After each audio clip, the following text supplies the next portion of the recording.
বাহু হিচাপত যদি আমি চাওঁ 1 নম্বৰত হৈছে বিষম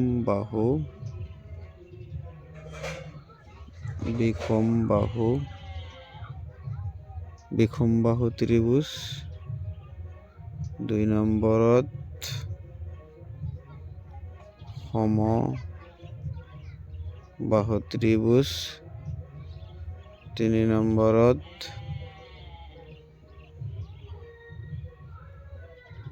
সমদ্বিবাহু ত্ৰিভুজ। এই 3 প্ৰকাৰৰ হ'ল বাহু হিচাপত। চাওঁ আমি এটা এটাকে বুজিম।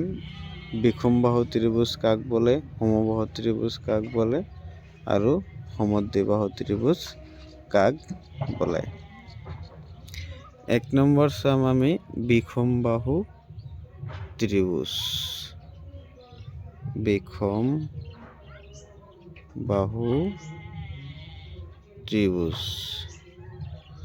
বিষমবাহু ত্ৰিভুজ হ'ল যে যি ত্ৰিভুজৰ 3টা বাহু অসমান তাক বিষমবাহু ত্ৰিভুজ বুলি কোৱা হয়। সাপোজ ধৰি লৈছো A, B আৰু C। ইয়াত 3টা বাহু বেলেগ বেলেগ দৈৰ্ঘ্যৰ। এনেকুৱা AB বাহু not equal BC not equal AC। এই 3টা বাহু বেলেগ বেলেগ মাপৰ। এনে ধৰণৰ ত্ৰিভুজক আমি বিষমবাহু ত্ৰিভুজ বুলি কোৱা হ'ম। এনেকুৱা এইটো যদি 10 সেন্টিমিটাৰ, এইটো 7 সেন্টিমিটাৰ আৰু এইটো 5 সেন্টিমিটাৰ বেলেগ বেলেগ দৈৰ্ঘ্যৰ বাহু।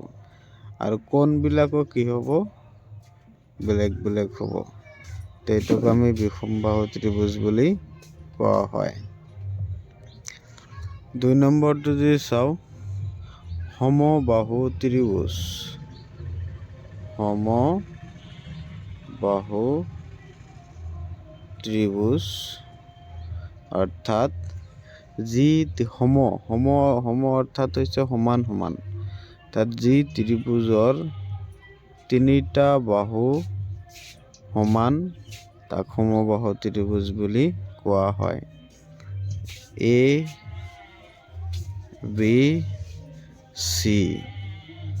ইয়াত A যদি 10 সেন্টিমিটাৰ, BC 10 সেন্টিমিটাৰ আৰু AC 10 সেন্টিমিটাৰ। 3টা বাহু সমান হ'লে তাক সমবাহু ত্ৰিভুজ বুলি কোৱা হয়।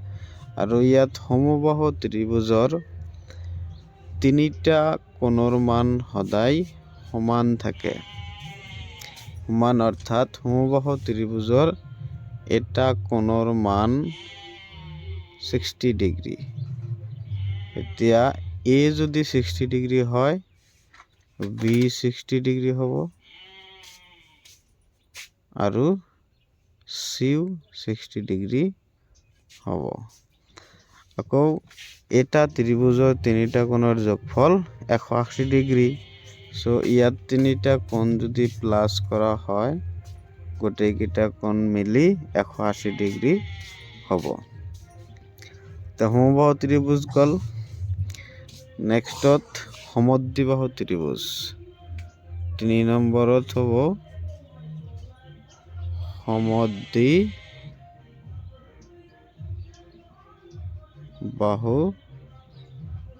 ত্ৰিভুজ। সমদ্বিবাহু ত্ৰিভুজ কাক কয়? সমদ্বিবাহু ত্ৰিভুজ অৰ্থাৎ যি ত্ৰিভুজৰ 2টা বাহু সমান থাকে তাক সমদ্বিবাহু ত্ৰিভুজ বুলি কোৱা হয়। A, B আৰু C। ধৰিলো এইটো 10 সেন্টিমিটাৰ, এইটো 10 সেন্টিমিটাৰ আৰু 7 সেন্টিমিটাৰ। ইয়াত AB সমান সমান AC। তো এইটোক আমি কি বুলি ক'ম? সমদ্বিবাহু ত্ৰিভুজ। যিকোনো 2টা বাহু সমান থাকিলে তাক সমদ্বিবাহু ত্ৰিভুজ কোৱা হয়। এতিয়া সমদ্বিবাহু ত্ৰিভুজৰ সমান বাহুৰ বিপৰীত কোণবিলাক সদায় সমান থাকে। গতিকে এটা কি হ'ব সমদ্বিবাহু। এতিয়া এইটো যদি 60 ডিগ্ৰী হয় এইটো 60 ডিগ্ৰী হ'ব। তো এইকেইটা হ'ল বাহু হিচাপত যদি চোৱা যায়, বাহু হিচাপত 3 প্ৰকাৰ গ'ল, বিষম বাহু, সমবাহু আৰু সমদ্বিবাহু ত্ৰিভুজ। এতিয়া কোণ হিচাপত সমকোণ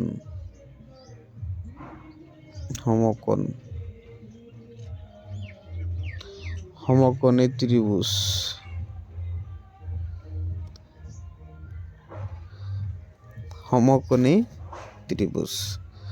সমকোণী ত্ৰিভুজ অৰ্থাৎ যি ত্ৰিভুজৰ এটা কোণৰ মান 90 ডিগ্ৰী থাকে, এ, বি আৰু চি, এই কোণটো হ'ল 90 ডিগ্ৰী।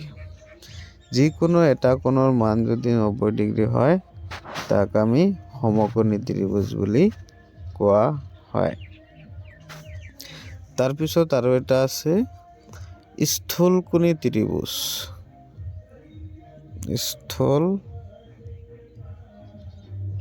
স্থূলকোণী ত্ৰিভুজ অৰ্থাৎ যি ত্ৰিভুজৰ যিকোনো এটা কোণৰ মান যদি 90 ডিগ্ৰীতকৈ বেছি হয়, সেই ত্ৰিভুজটোক আমি স্থূলকোণী ত্ৰিভুজ বুলি কোৱা হয়।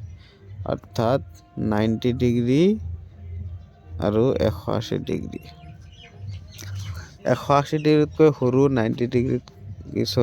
90 ডিগ্ৰীতকৈ ডাঙৰ, এনেধৰণৰ যিকোনো যদি এটা কোণ হয় তাক আমি স্থূলকোণী ত্ৰিভুজ বুলি কোৱা হয়।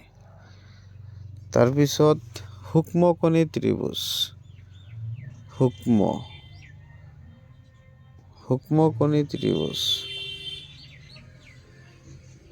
সূক্ষ্মকোণী ত্ৰিভুজটো আমি ক'ম যে যি ত্ৰিভুজৰ